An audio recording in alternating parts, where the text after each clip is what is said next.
Hi, I'm Dr. Khurram Shaukat Yousafzai. Today's video is about Pakistan International Airlines, how it became Punjab International Airline from Pakistan International Airline, which is a big humiliation. Recently, the bidding was held, and on the stage there was some Chaudhry guys like Mr. Saad from the Blue World City. He only bid 10 billion rupees for Pakistan International Airline, which was a big humiliation for Pakistan and also for PIA. So why to this state PIA has come? So let me give you the reasons which you would have not heard before, because I'm bringing this video after great research.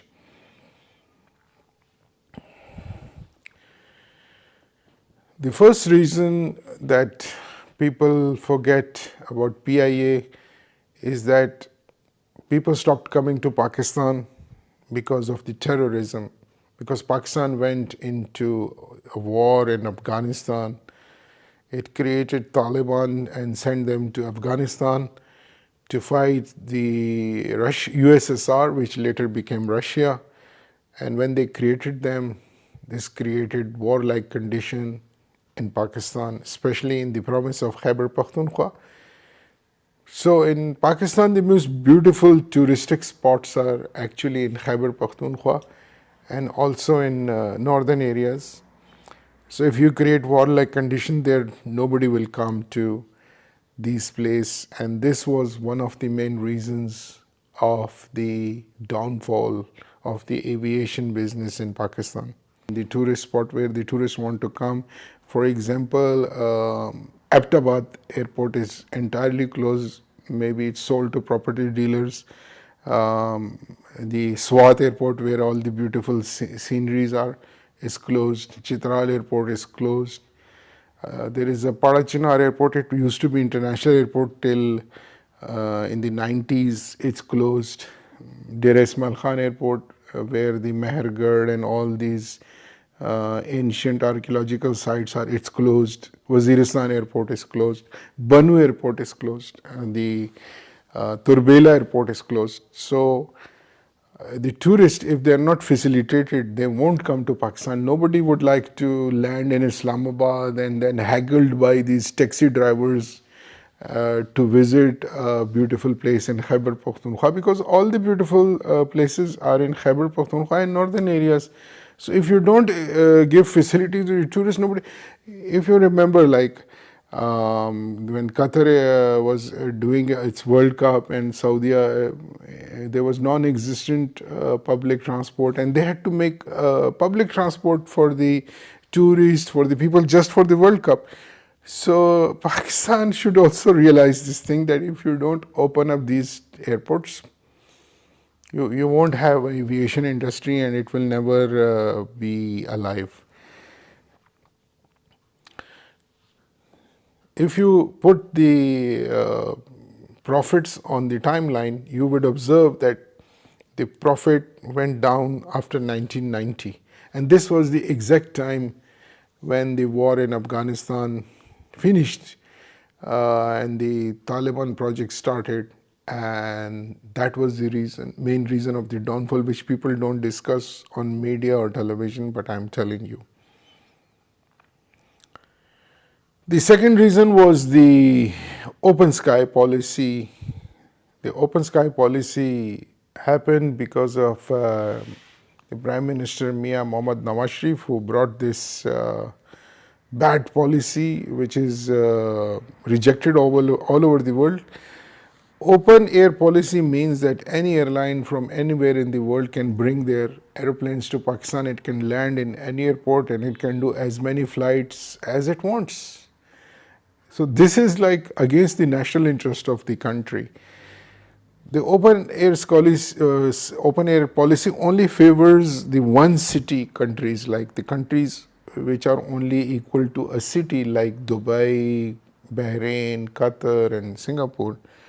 So the airlines like Singapore Air, Etihad, Emirates, the Qatar Airways, or the Gulf Air of the Bahrain can benefit from this policy because they have such a low population that they don't have any load. So with open air policy, they're inviting people to come to their country and enjoy their airports because they convert the airports into amusement parks for them. They have restaurants, duty free, and things like you look at the Singapore airport, you look at the Dubai airport, Doha airport, Bahrain airport, and you would understand because it benefits them because they don't have any load. So usually the open skies policy benefit those small countries and their airlines because they are picking the load from the overpopulated countries like India, Pakistan and Bangladesh and Afghanistan. So their load belongs to the other countries. And the open air policy is win-win for them. It's a loss for the countries from where they are picking up the load. And that's exactly what happened in India. Air India got bankrupt. That exactly happened in Pakistan. PIA got bankrupt. And Bangladesh Airline might be next. Sri Lankan Airline is another example. So the crux of the material is that this open sky policies is the reason, and it exactly happened in 1990 under Mia Mohammad Nawaz Sharif. While this policy he was bringing, at the same time he was removing the link between the US dollar and the Pakistan rupee, which was tied, just like the dollar and the dirham currency is tied in UAE and the Gulf countries, Qatar, etc. Where exactly, if you observe, $1 is equal to 3.5 dirham or real, and it is like this for almost 30-40 years, and that benefits these countries. But Pakistan under Mia Mohammad Nawaz Sharif and General Ziaul Haq decided to devalue the Pak rupee in the 1990s, and when they devalued the dollar, now $1 is equal to almost 300 rupee. At that time it was only 2 rupees, 3 rupees or less than 5, less than 10 rupees, 5, 6, 3, 4, 5, 6 rupees to a dollar. So that also contributed to the fall of Pakistan International Airline. The Gulf Airline has unfair advantage because of certain perks and facilities they have. Because of this, no airline in the world can compete with them. As I said, that they have the dollar rate is constant for them. This is one advantage, but the hidden advantage is this, that they get subsidized fuel. Like the price of fuel in the international market can go up and down, but they always get the same rate. The government has promised them a single rate for next decade or 2 decades. So they have a fixed rate, and in the fixed rate the government also pays subsidy.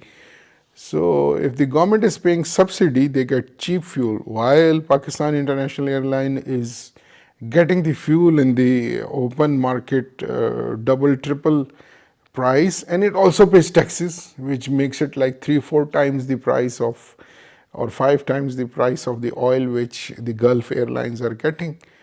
And no airline in the world can compete with these Gulf airline of Emirates, Etihad or Riyadh Air or Qatar Airways because of this reason. So this is an unfair advantage. Another advantage they have is that they have their own terminals, like the Gulf Airlines and many airlines in the world have their dedicated terminal where they don't pay the charges to the civil aviation in US dollars. They pay in their own currency. PIA was never allowed this facility. It pays in US dollar to the terminals it uses, even in Pakistan. So you pay in PKR and you buy the ticket in Pakistani rupee, but the PIA has to buy the dollars from open market on the black rate, and then it has to pay to the civil aviation, although both are Pakistan government entities, but this facility is not given to Pakistan International Airline. Then another undue advantage these Gulf airline is that the all airlines of the Gulf countries is that their employees, they're expats. They can be kicked out anytime. They usually come for 2 3 years or 5 years. They get their salaries and then they're kicked out. There are no pension and benefits they have to pay to their airline. PIA has to pay pension and benefits to their employee because it's the Pakistan government's airline and it has to pay. This is the law of the labor. But the Gulf, if you check, they will never give pension to people who are serving for 30 or 40 years. So that's another undue advantage these airlines have. Next, I'm going to talk about this comparison of the Pakistan Airlines. Now, people think that PIA would be privatized and everything would be rosy and right. No, absolutely right. If you look at AirBlue, which has been operating for more than 20 years, it has never reached the capability of Pakistan International Airline. One airline came called Shaheen Airline, which was operated by Pakistan Air Force. It went bankrupt and it was sold to some other people. They could not run it. It went entirely bankrupt. It's closed now. Similar thing happened to Boja Airline.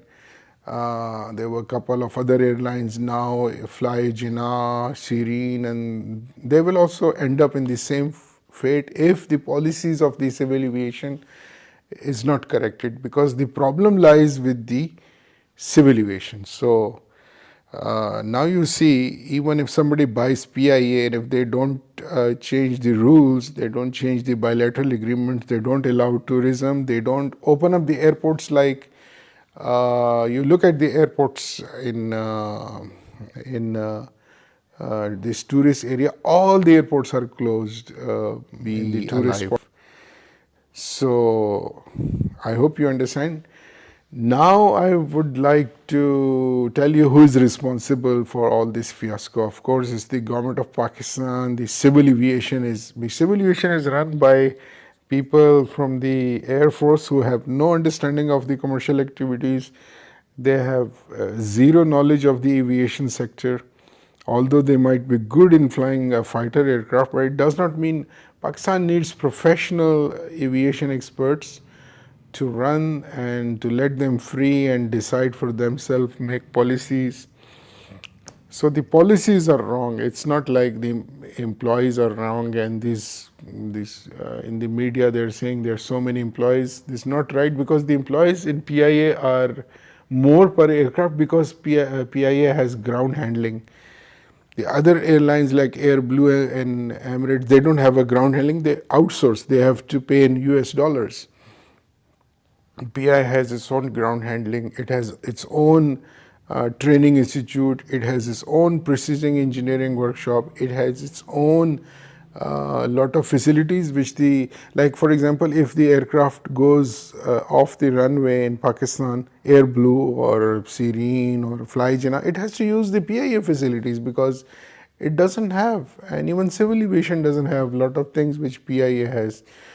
So we have to fix the civil aviation first in Pakistan in order to fix PIA, and that's for sure, and also fix these things which I talked about. I hope you like my video and I hope you subscribe to my channel to see such informative video. Take care and goodbye.